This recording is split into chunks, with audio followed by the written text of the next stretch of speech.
खंड कोयला mafia UP के हर जगह मलमान हो करे माने गनवा का लॉय ना चेंज कर दी, लाइन ना चेंज कर दी। अरे झारखंड के आप किंग हैं। झारखंड भी एक समय था 2001 के पहले बिहार था जी। हम आपके परिवार के लड़के हैं जी। पिंटू लाल जी, पिंटू यादव जी की तरफ से बहुत बहुत पुरस्कार बा। और भाई का फीजा बहुत जलवा है, फीजा में बहुत आगे है भाई, बहुत बहुत धन्यवाद भैया। धान के बारिश को तरह आओ ना तू भैया। हाँ तू रहो तो मजा रही। अरे की झारखंड कोयला माफिया यूपी के हर जगह महलमान हो करे। भाई उसको हटाओ ना, थोड़ा सा हटाओ। है भाई मोबाइल उन लोग को इधर करो तो भाई, इधर साइड करो भाई, मुझे देखने दो यार।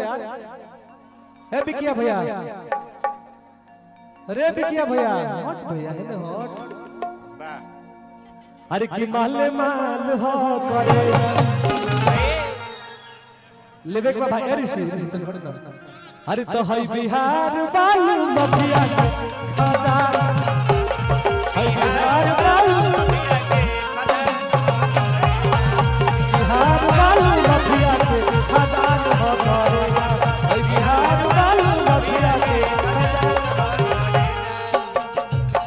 झारखंड कोयला माफिया यूपी के हर जगह मलमान हो करेगा।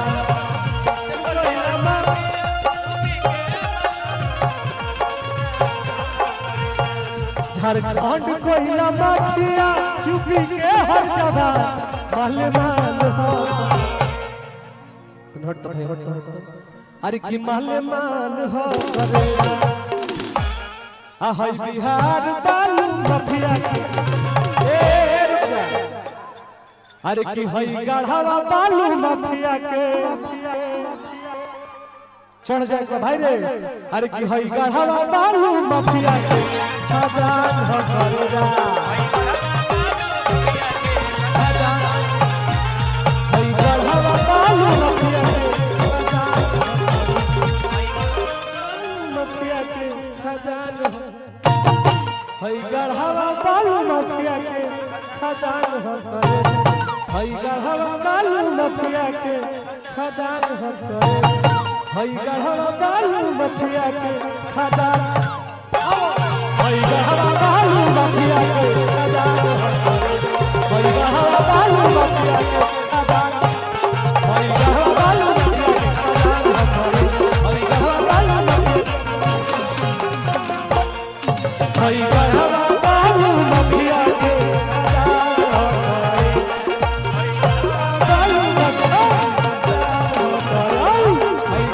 बालू माफिया के खजान, है गढ़वा बालू माफिया के खजान।